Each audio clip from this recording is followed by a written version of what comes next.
The storm hadn't let up for hours. Rain slashed sideways against Officer Caleb Meyer's windshield as his cruiser crawled through the cracked roads on the edge of Elkhorn, a quiet Wisconsin town that rarely made the news. At this hour, just past 2:17 a.m., only raccoons and regrets wandered these parts. Caleb was about to call in a routine status check when something slammed against the corner of his vision. A shadow darted across the road. He hit the brakes. Squinting through the downpour, he saw it again, low to the ground, limping. A dog, black-furred, soaked to the bone, moving like it was running out of time. It stopped in the middle of the road, turned to face his cruiser, and barked once, sharp, urgent. Caleb's hand hovered over his radio. Another bark, this time, longer, throatier, almost panicked. Then it bolted. "God damn it!" Caleb muttered, throwing the car into park. He grabbed his flashlight and stepped into the rain. The dog didn't run far.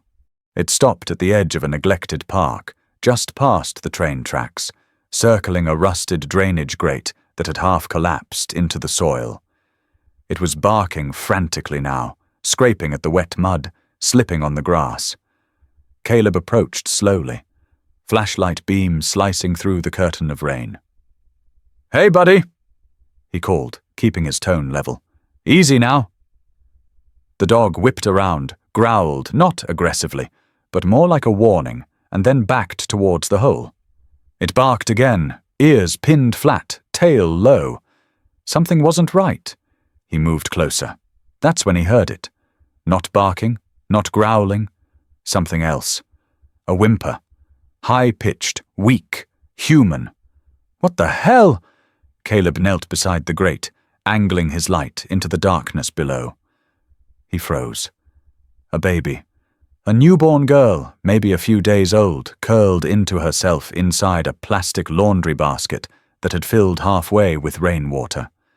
Her skin was bluish, her breaths shallow, lips barely moving. A faded blanket thin as paper clung to her soaked body. Caleb didn't hesitate. He dropped his flashlight, reached down, and grunted as he pulled the basket up through the narrow grate opening. The baby didn't cry, just let out a low moan, barely audible. "Jesus, you're freezing." Caleb shed his jacket, wrapped it around her trembling frame, then pressed the radio to his mouth. "This is Officer Myers. I need EMS at the old Greystone Park now. Infant in critical condition. Repeat, critical. Exposure and hypothermia. I'm en route to St. Joseph's myself." He rushed toward the cruiser, basket in arms, then stopped. The dog. It was standing in the rain, still watching. Its sides heaved with exhaustion, one leg trembling with each breath. Around its neck hung a thin leather collar, slick with rain. A silver tag caught the beam of his flashlight. Caleb turned the tag over. "Her name is Ava. Please don't let her die. She's all I had." His chest tightened. This dog didn't just find her. It brought someone here. He crouched, holding the baby close, eyes locked on the dog. "You did this," he said quietly. "You saved her." The dog lowered its head, as if it understood. Caleb opened the passenger door and jerked his chin. "Get in." The dog hesitated for a split second, then limped forward and jumped in. Caleb drove faster than he ever had before. Rain battered the windshield. His pulse was a hammer in his ears. The baby wheezed softly, wrapped in his jacket, clinging to life. The dog sat silently in the seat beside her, never looking away, its body stiff with tension. At a red light, Caleb glanced down. The dog's eyes met his for a brief moment. There was no panic in them, no fear, only insistence, like it wasn't done yet, like there was still more to be said. Caleb didn't know what this was yet, but whatever had happened back there in the park, he was now part of it. And this dog, this muddy, limping, rain-soaked shadow wasn't just a witness, it was a messenger. The hospital lights were too bright. Caleb blinked against them as he burst through the ER doors, cradling the infant wrapped in his damp patrol jacket. Rainwater dripped from his sleeves onto the polished floor. Newborn exposure, hypothermia, possible respiratory distress. He barked. Found abandoned in a drainage pipe. She's not responsive. A nurse with sharp eyes and faster hands took the bundle from him. 2 more staff rushed forward, calling out vitals, oxygen, and warming protocols. Caleb stood frozen for a beat, breath ragged, jacket clinging to his skin. Behind him, the dog padded through the sliding doors like it had every right to be there. "Hey, sir, is that your dog?" A security guard called out. "No," Caleb replied automatically, "but she's with me." The dog stopped just inside, shook once and sat. Silent, watching. Caleb moved to a side bench, wiped his face and looked down at the metal tag still clutched in his hand. It was dented, edges worn, but the words were clear. Her name is Ava. Please don't let her die. She's all I had. On the reverse, in smaller lettering, was an address and a name. Melissa Park, 472 Maple Hollow Road. The dog, black-furred, dripping, barely upright, rested its head against the wall as if the adrenaline had finally drained out. Its breathing was uneven, ribs heaving. One leg still trembled with strain. Caleb crouched beside it. "You brought her there," he murmured. "Through the storm. Through God knows what. You barked until someone listened." The dog didn't move, just stared toward the trauma room where the baby had disappeared. Caleb stood. He needed answers, starting with that tag. He drove to Maple Hollow Road in silence. Rain had turned to mist, fog hugging the fields. The house was small, 1-story, faded white paint, empty bird feeders swaying in the breeze. It looked forgotten. Windows dark. Mail overflowing the box. He knocked once. No answer. Twice. Nothing. He walked the perimeter, boots squelching in the wet grass. No sign of life. Then he spotted it. A police tape curled against the porch railing, half ripped, fluttering like a ghost's ribbon. A neighbor appeared across the fence, bundled in a flannel coat. "She's not there," the man called out. "Melissa died last week. Car accident." Caleb turned sharply. "Melissa Park?" "Yeah, poor woman. She had a dog, too. That black shepherd mix. Loyal thing. I thought it died with her." Caleb felt his gut clench. "You know if she had any kids?" The man shook his head. "Lived alone." "I think her sister passed, too. Tragic family. The dog had survived. Somehow. And it had known instinctively or not that it had to get the baby to someone. Not just someone, the right someone." Back in the cruiser, Caleb leaned over the passenger seat. The dog sat curled on the towel he'd thrown down, shivering but alert. "Shadow," he said quietly, trying out the name. It felt right. The dog flicked an ear. "You watched her die, didn't you? Then you watched that baby get left behind." The dog didn't react. Caleb started the car. He needed more. He returned to the station and pulled the report. Melissa Park, 32. Died in a single vehicle accident on Highway 41, about 6 miles from her home. Her body had been ejected. No passengers were listed. No infant. No second seat belt. No car seat. No mention of a dog. That didn't make sense. He checked the time of death early morning, around 4 a.m. Rain had just started. The baby must have been elsewhere. Someone took her. But who? And why leave her to die in a storm? Caleb stared at the grainy photo attached to the report. Melissa smiling with a black dog at her feet. The same eyes, the same coat. "Shadow," he said again. That night he returned to the hospital. Ava was in the NICU, barely stabilized, still on oxygen, but alive. He leaned against the glass, watching her chest rise and fall, slow but steady. "You don't belong in evidence," he whispered, turning to the dog waiting by the door. "You belong beside her." and for the first time, Shadow wagged her tail. Once, slow, sure, as if she understood every word. The clinic was quiet when Caleb carried the dog in. The scent of antiseptic and wet fur filled the air as Shadow rested limply in his arms, her body finally giving in to the exhaustion it had been holding off. Dr. Bethany Reeve, the on-call vet, was already waiting with gloves on and a clipboard under one arm. She took one look at the dog's eyes, clear but wary, and nodded. "She's been through hell," she said. "Let's see what's left of her." Shadow didn't growl, didn't flinch. She let them lift her onto the table without protest. Caleb stayed close, his hand resting on her shoulder like an anchor. "Left hind leg," Dr. Reeve muttered, inspecting the swollen joint. "Ligament strain, maybe minor tendon damage. Definitely favoring it. Couple cuts, but nothing deep." She limped through a thunderstorm and led me to that baby like she was running a mission. Caleb said, "No hesitation. She's lucky to be alive. And whoever owned her taught her to trust the right people." The vet looked up. "You keeping her?" Caleb hesitated. "It's complicated." Shadow let out a soft huff, barely audible, but her eyes never left his. When they wrapped her leg and gave her fluids, she didn't whimper once. Back at St. Joseph's, the night nurse at the NICU desk raised an eyebrow when Caleb returned with the dog. "She can't come in here," the nurse said. "She won't leave," Caleb replied. "She doesn't need to go inside. She just needs to be close." He tied Shadow's leash to the bench outside the NICU glass wall, but it was a formality. Shadow didn't budge. Her eyes locked onto the pale blue bundle in the bassinet across the glass Ava.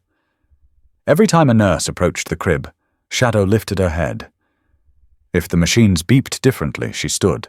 When Ava cried, Shadow whined low in her throat, as if the sound was echoing through her own chest. That's when Zoe noticed. Zoe Hall had been working NICU nights for 8 years. She'd seen mothers who abandoned their children, grandparents who cried themselves sick, and newborns with no names survive against all odds. But she'd never seen a dog stand guard like this.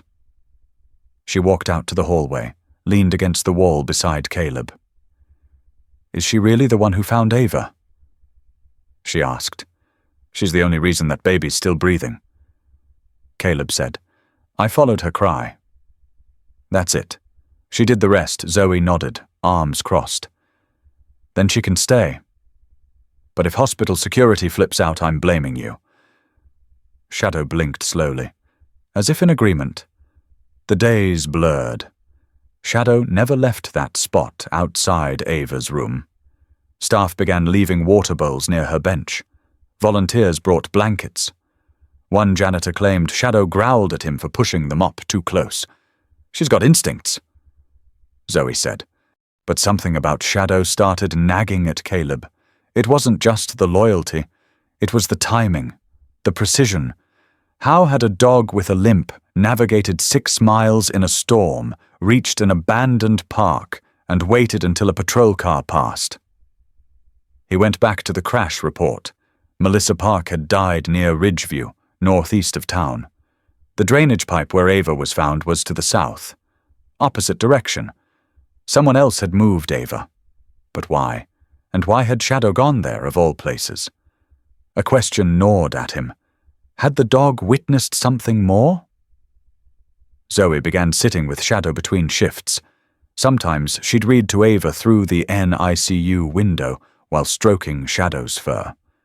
The dog leaned into her touch, but her eyes never left the crib.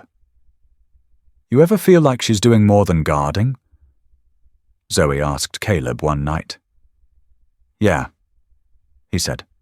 "Feels like she's waiting for something. Or someone." Caleb leaned back against the wall. "If dogs could talk, they don't need to," Zoe replied. "We're just bad at listening." That night, as the hospital settled into a hush, a man in a hooded sweatshirt walked past the NICU cameras just out of range. He paused at the fire exit, looked up, waited. Inside, Shadow growled low and deep. She stood, and for the first time in days, her body shifted forward, like she remembered something. Not someone she loved, someone she feared. The wind had dried the ground around Melissa Park's house, but it couldn't erase what had happened there. Caleb stood in the overgrown front yard, boots cracking over dead leaves. A week's worth of silence clung to the place like smoke.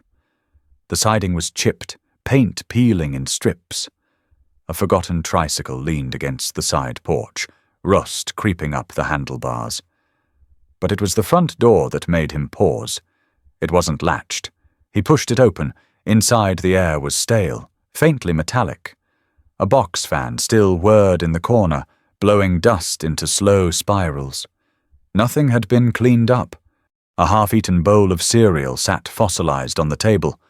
Coats hung by the door, untouched. He moved carefully, scanning the walls. The living room was intact. No signs of struggle. No baby items, no bottles, no diapers, no crib. If Melissa had been caring for a newborn, it was like someone had erased every trace. In the hallway, he stopped at a closed door. The brass handle was still smudged with fingerprints. He opened it. A nursery. Bare bones. A small changing table. A crib shoved into the corner. But the crib was empty. The mattress had been stripped, blanket missing. Dust had gathered unevenly, suggesting something had been removed recently. His gut twisted. Melissa died in a solo crash. No baby was listed at the scene. Yet here was a crib. The blanket that had been wrapped around Ava in the basket, it could have come from here. Then why wasn't the baby in the car? Back in the kitchen, he crouched by the back window. The soil outside had been churned up. Not fresh, but not old either. Someone had moved through here recently, carried something heavy, judging by the double prints side by side. He traced the pattern outside. It led to the gate, then to the alley behind the house. From there, the tracks disappeared into gravel. Caleb glanced up. A convenience store sign blinked a block away. He walked over. Inside, a sleepy clerk looked up from behind the counter. "You guys have exterior cameras?" The man nodded. "2. One facing the back lot. I need to see footage from 7 nights ago. Midnight." The guy gave him a look, then shrugged. "Talk to my boss." "But I was here that night. Saw someone weird. Real twitchy. Describe him." "White guy. Late 30s. Ball cap. Kept checking his phone. Carried a duffel. The kind gym rats use. He didn't buy anything. Just stood out back like he was waiting for someone." "Which way did he go?" "Toward the old train depot." Caleb thanked him and pulled the surveillance from the manager. The grainy footage confirmed it. 12:03 a.m., a man in a dark hoodie and low-brimmed cap stepped into frame, carrying a long black duffel bag. He paused by the dumpster, glanced up once toward the Park house, then walked off without a word.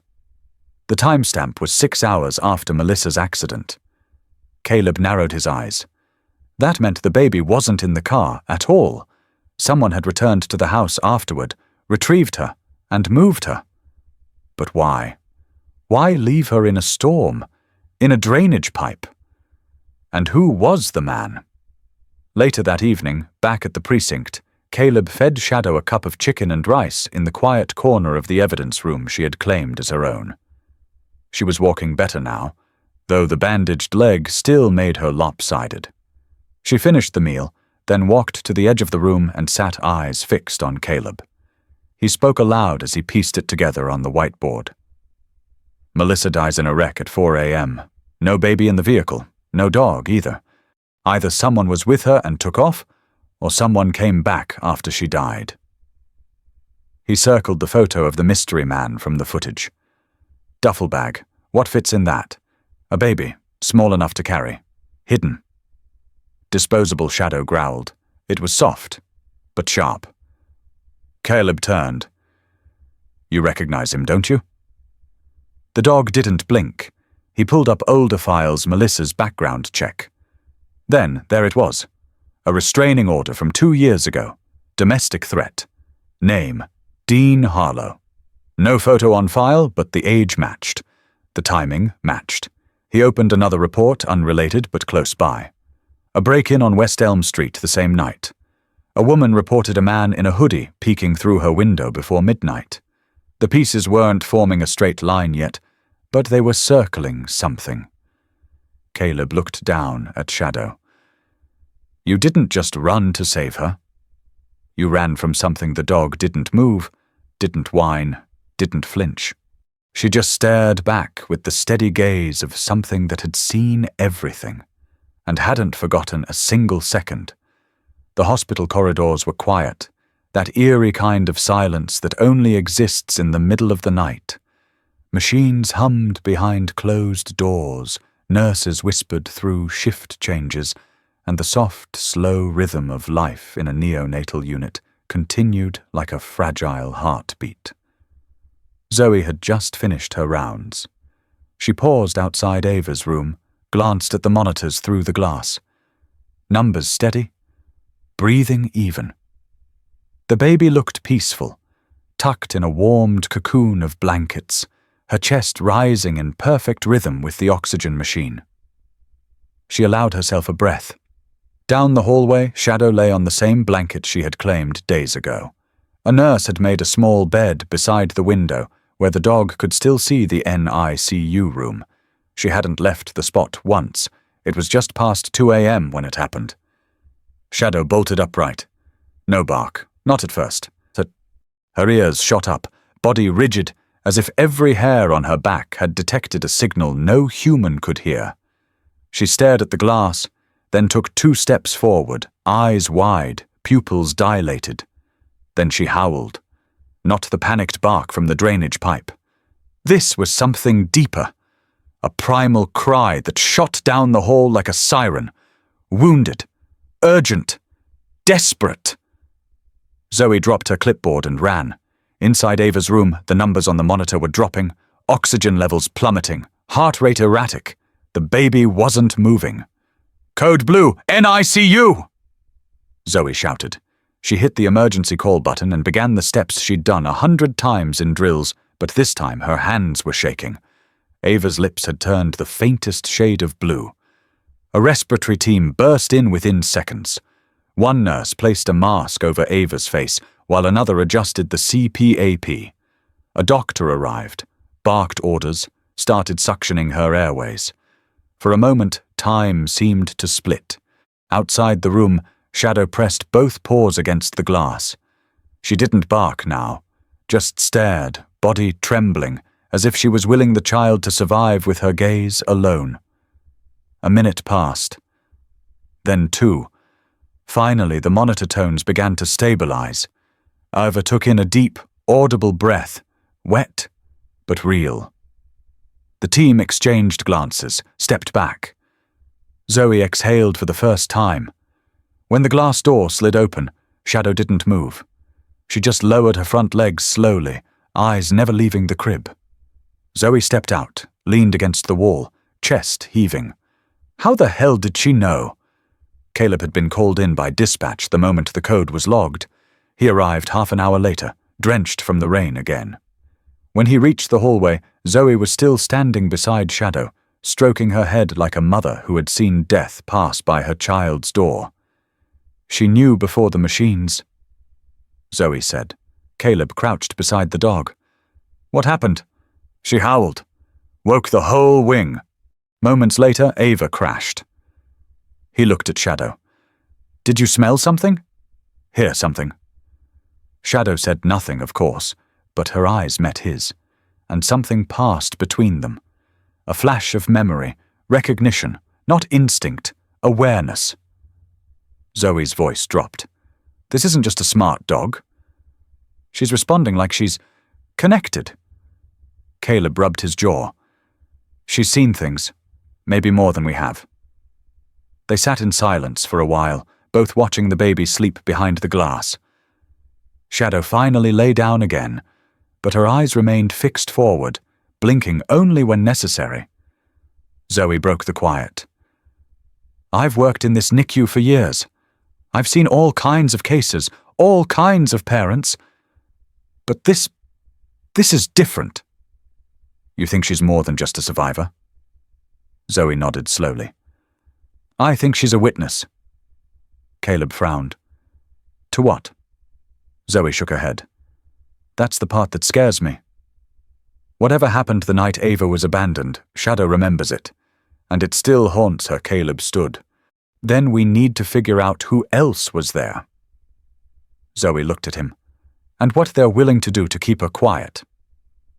That night, when the hospital settled once again into silence, a man in a truck 2 miles away tapped out a message on a burner phone. Dog's still alive. Baby too. He looked out across the parking lot toward the city lights. We'll handle it myself. It was nearly midnight when Caleb parked the cruiser on the edge of the old Fairmont freight yard, where rusted trailers sat like abandoned carcasses under the orange haze of a distant industrial light. The place hadn't seen commerce in years. It was the kind of place that smelled like oil, regret, and things no one came looking for. Shadow sat in the back seat, eyes locked on the open field of shadows beyond the fence. Her posture was tense, front paws planted, body rigid like a coiled spring. Caleb glanced at her in the mirror. You feel it too? Shadow didn't move, but her ears twitched.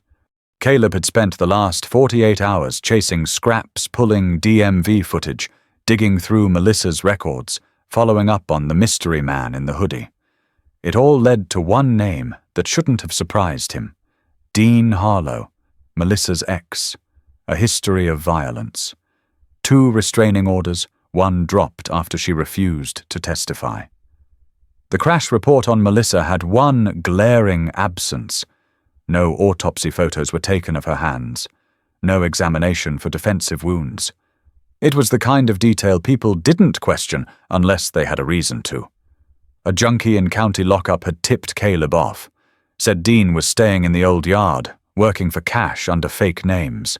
Said he never went anywhere without a grey raincoat and a burner phone. Caleb stepped out of the cruiser and opened the back door. Shadow jumped down with a limp still in her left leg, but no hesitation in her stride. The wind cut through the lot, rattling loose chains and broken signage. Caleb moved quietly, flashlight off, boots hitting gravel with practiced silence. Shadow stayed close, her breathing shallow but focused, head low. They circled 2 trailers before they heard it, footsteps. Then a voice. Low. Male. Agitated. Caleb froze, pressed his back to the side of a rusted tanker. Dean Harlow paced beneath a broken floodlight, speaking into a phone. They're looking. The cop has the dog. I don't know how she got out. She wasn't supposed to silence. No, I'm not running. Just waiting it out. The kid's probably dead anyway. Caleb's fist clenched. He drew his weapon but didn't step out yet. Dean lit a cigarette, paced. In his other hand, Caleb saw the faint glint of a phone, small, old, probably untraceable. Dean shoved it into his coat pocket and turned towards the trailer door. Caleb moved fast. Dean Harlow. Don't run, Dean turned. Too late. Shadow launched. Not a bark. No warning, just a blur of black fur and fury. She hit him mid-stride, claws catching his jacket, teeth clamping on his forearm as he spun, screaming. They both hit the gravel hard. Dean cursed, tried to twist free, but she held her grip. Caleb closed the distance, gun raised. Shadow! Off. She released instantly, but didn't back away. She stood over Dean's chest, teeth bared, breathing hard. Dean tried to crawl backward, coughing. You sicker on me, man. That's illegal. So is child endangerment, Caleb said coldly. Want to talk about that?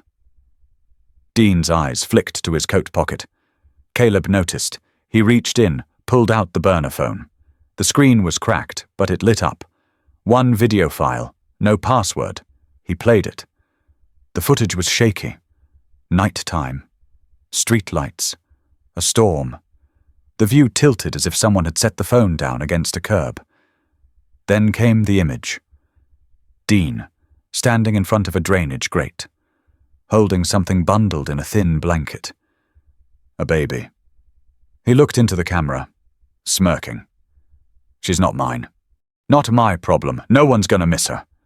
He placed the bundle down beside the grate, took a step back, looked around, then walked away. The video cut. Caleb stared at the screen, chest burning. You left her there to die. Dean didn't answer. Shadow growled low again, stepping forward. No jury's gonna believe... Caleb punched him. Not hard, just enough to shut him up. Dean rolled onto his side, coughing, curled in the dirt. Caleb looked down at Shadow. She was shaking but standing tall. You remembered him. Caleb whispered. Shadow's ears flicked back. Her eyes were glassy but sharp. Focused, alive. She hadn't just attacked out of instinct. She had recognized her enemy. Later that night, as Dean was cuffed in the back of the cruiser and driven off, Caleb let Shadow ride up front. She curled into the passenger seat, her head finally resting. He looked over at her. You saved her again. Shadow blinked once.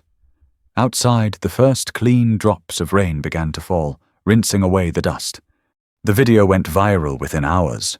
A grainy clip of Dean Harlow abandoning a newborn baby beside a storm drain, punctuated by the silent presence of a dog that refused to leave the child's side. A clip that should have remained sealed within law enforcement files somehow made its way to a local journalist, who aired it under the headline, Guardian Angel Dog Saves Abandoned Infant. By morning, Shadow had become a national symbol, but inside the county evidence lockup, she paced behind a steel kennel door. Caleb leaned against the concrete wall, jaw tight, arms crossed as he stared through the narrow glass panel. Shadow stood alert, not whining, not panicking, just waiting, always waiting. She doesn't belong in there, he said. Detective Paula Grant, a state investigator assigned to review the Dean Harlow case, didn't look up from her tablet. She's tied directly to the crime scene. Witness or not, she's technically evidence. She's not a blood sample. She's a living being who saved that baby's life twice. Caleb, I get it. But the DA wants everything airtight. Harlow's attorney is already spinning it. Says it could have been someone else in the video. Claims the dog can't testify, and that keeping her free could taint the chain of custody. Caleb's hands curled into fists. You're telling me a judge might rule that a dog's freedom jeopardizes a murderer's right to due process? I'm saying the system wasn't built for heroes with 4 legs. He stared back at Shadow. She met his eyes calmly. She wasn't afraid. She was used to being misunderstood. That afternoon, reporters crowded the station steps. Microphones swarmed. Questions were shouted. Officer Myers, is it true the dog alerted you to the baby's location?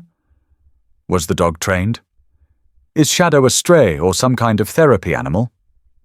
Caleb stood in front of the flashing lights and told them what they needed to hear. She's not a stray. She's a survivor. She led me to a child who wouldn't be alive today without her.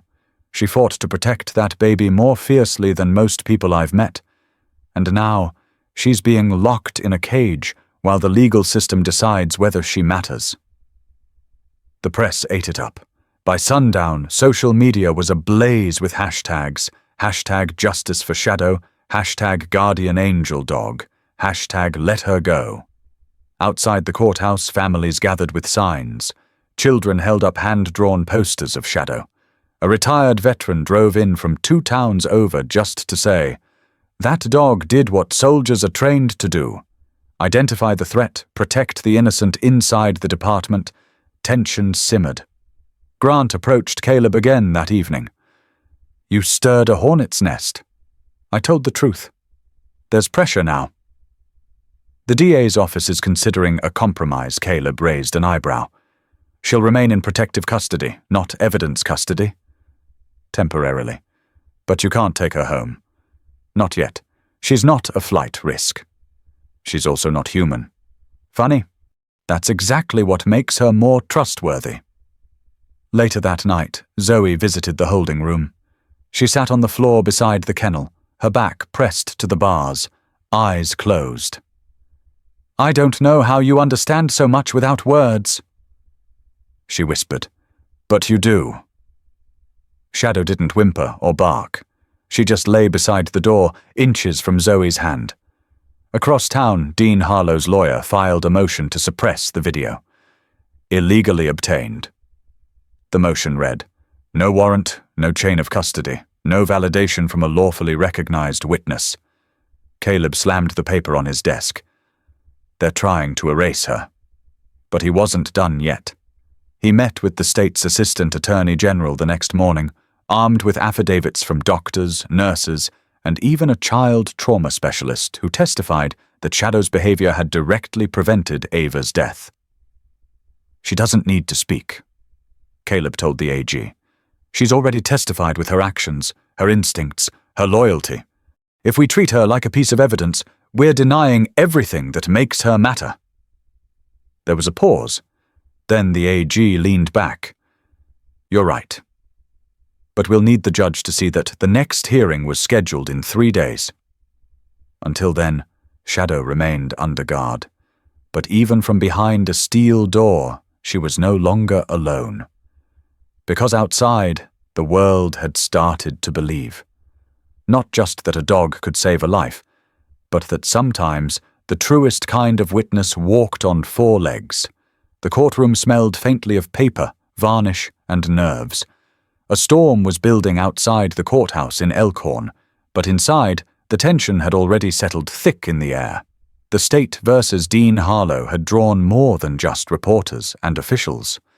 Teachers, EMTs, local clergy, and war veterans sat shoulder to shoulder, some wearing homemade pins that read, "Shadow saved her." The bailiff called the room to order. Dean sat beside his attorney, clean-shaven, wearing a borrowed suit that didn't quite fit. He looked smaller than he had on the night Caleb tackled him into the gravel. But Caleb knew better. Cowards always looked small once the world saw who they really were. Shadow entered first. She walked calmly beside Officer Myers, limping just slightly on her left hind leg. No leash was needed. Her steps were steady, her gaze unwavering. Every eye in the room followed her as she took her place near the front, beside the witness box. No growls, no barking, just presence. Undeniable. The judge, a stern-faced woman with grey streaks in her bun, glanced up. "Is this the canine subject in question?" Caleb nodded. "Yes, Your Honor. Her name is Shadow." "Proceed." Then came Zoe. She wheeled in a hospital-grade bassinet, swaddled in blankets, breathing softly, was Ava. Zoe had insisted the baby be present, not as evidence, but as proof of life, proof of survival. When Shadow saw her, she stood. At first, just ears forward. Then her entire body leaned toward the bassinet. She let out a sound no one expected, a low, mournful whine, rising into a soft, drawn-out cry. It wasn't desperate. It wasn't for attention. It was something older, something ancient. Recognition. Zoe, eyes glassy, stepped closer and gently reached out Ava's hand. Shadow bent her head and pressed her nose to the tiny fingers. Then softly, she licked them. No one in the room breathed. The judge blinked twice, visibly unsettled. The defense attorney shuffled his papers, trying to avoid the moment. Then the prosecutor stood. A short, sharp man in a grey suit, with a voice that didn't waste time. "Ladies and gentlemen of the jury," he began, "what you just witnessed was not a performance. There were no treats, no commands, no coaching. That was the same dog who led Officer Myers through a thunderstorm, barking down death itself to save that child. That child," he pointed to Ava, "who wouldn't be here today without her." He turned to the screen behind him. "Now let's watch what Dean Harlow did that night." The lights dimmed. The footage played again. The video was short, but brutal. Dean, the storm, the baby, and his voice. She's not mine. Not my problem. No one's going to miss her. Then the walk away. Backlit by the drain's iron grate, the image froze on his smirk before it cut. The lights came back on. No one spoke. No one had to. The defense tried to object, claimed emotional manipulation, said the presence of the dog was prejudicial. But the judge shook her head. This courtroom will not penalize truth because it comes from unexpected voices. A few people in the gallery nodded. One woman wiped her eyes. When the jury returned, it took less than an hour. Guilty. On all counts. Attempted murder, child endangerment, obstruction, evidence tampering. Dean didn't react. Not when the cuffs clicked shut. Not when they led him away. Shadow didn't bark. She didn't move. She just watched. Outside the courthouse, cameras waited. Microphones, flashbulbs, cheers. But inside, as the judge dismissed the court, Caleb crouched beside Shadow. You did good, girl. Shadow blinked, then leaned her head against his chest just for a second. Zoe stood nearby, holding Ava. The baby was awake now, bright-eyed, staring at the only guardian she had known from the first moments of life. What now? Zoe asked softly. Caleb looked up at her, hand still on Shadow's shoulder. That depends on whether the law can recognize what the rest of us already know. That she's not just a hero. He nodded. She's a witness who never needed words. It had been 4 weeks since the verdict. 4 weeks since Shadow stood in a courtroom and reminded an entire town what courage looked like without a single word. Outside the spotlight, life had begun to settle into something that almost resembled normal. Ava was healthy, pink-cheeked, no longer tethered to wires or oxygen tubes. She kicked with strength now, grasped fingers, cooed when Zoe sang softly at night. Doctors called it an exceptional recovery. Zoe called it something else, a second chance. She had agreed to take Ava home temporarily, under the hospital's kinship foster protocol. No relatives had stepped forward. No next of kin had claimed her. Ava, by all accounts, had been left in the world with nothing but the memory of one woman, Melissa Park, and the instincts of a dog who refused to walk away. Zoe didn't see it as a burden. She saw it as a promise. Meanwhile, Caleb filled out the last of the paperwork that had been waiting far too long. Shadow's status was no longer evidence, no longer stray. Her name was officially registered under his household. She had a home. But Caleb wanted her to have something more. On a quiet Saturday morning, with Zoe sitting on the porch swing and Ava sleeping on her chest, Caleb crouched next to Shadow in the backyard, the sun slanting over the fence line. "Got something for you," he said, pulling a small box from his jacket. Shadow tilted her head. Inside was a leather collar, fresh dark brown, thick enough for service wear, but softened at the edges. Hanging from the ring was a newly engraved brass tag. Caleb clipped it onto her with slow hands. Shadow, he didn't bark for glory. He barked to save a life. Shadow leaned forward and gently licked the side of his wrist, then sat still, as if she knew the ceremony mattered. That afternoon, they walked together through town. People stopped. Some waved. Some crouched to offer a treat or a gentle pat. But Shadow didn't crave attention. She walked calmly at Caleb's side, eyes forward, tail steady. She wasn't seeking approval. She already knew who she was. At the hardware store, a woman handed Caleb a framed photo. Someone had captured the moment in the courtroom when Shadow touched Ava's hand. The light from the courtroom windows had hit them just right. The image was breathtaking. "I thought you should have this," the woman said, "to remember that not all heroes need a badge." Back at home, Zoe hung the photo above the fireplace. "You're part of the family now," she said to Shadow. But something lingered in the air. A question neither Zoe nor Caleb had said out loud yet. What if someone came forward for Ava? What if family appeared? It happened the following week. A call from a woman in Oregon, a cousin of Melissa Park. She'd seen the story on the news, hadn't spoken to Melissa in years, didn't know about the baby. But now she wanted to help. Maybe even adopt. Caleb took the call. He asked questions, a lot of them. And he listened. The woman meant well. She had a family, a stable job, 2 kids in college. She wanted to do the right thing. But Caleb hung up with a knot in his chest. That night, he and Zoe sat on the back porch.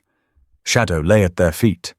Ava curled in Zoe's lap, wrapped in a yellow blanket that still carried the scent of hospital soap. "She seems decent," Zoe said. "She does. But not right."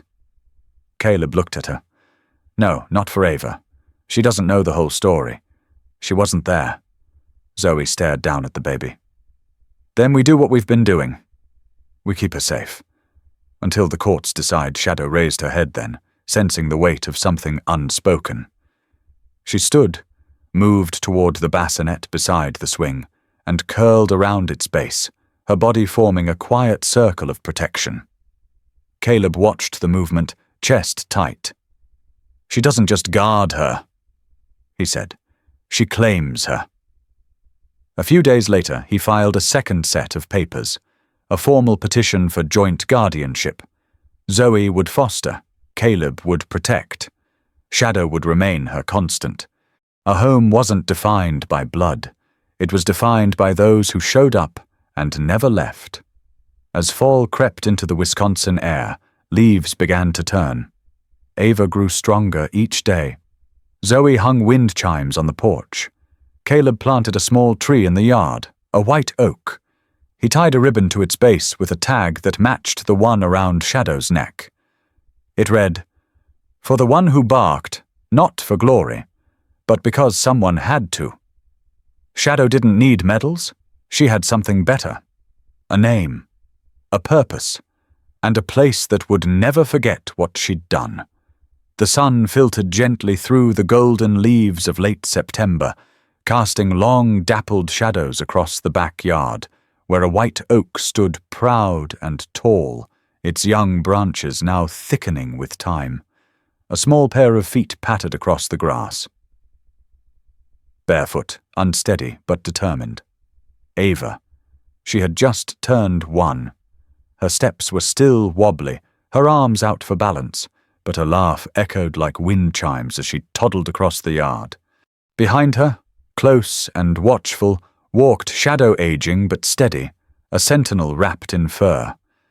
Her limp was barely noticeable now, but the wisdom in her eyes had only deepened.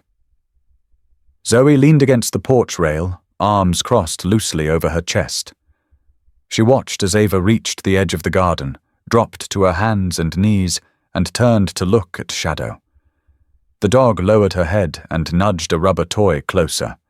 Ava squealed, clapping her tiny hands, and crawled back to her feet.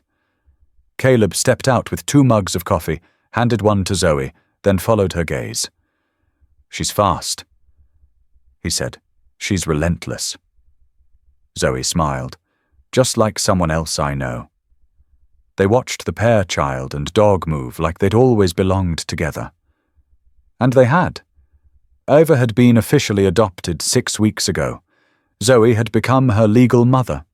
The court had approved the adoption without protest. Melissa Park's distant relatives had stepped back after a long, honest letter from Zoe and Caleb. They'd read the news, they'd watched the footage, they understood. Sometimes family isn't something you're born into. It's the ones who never leave your side when everything falls apart.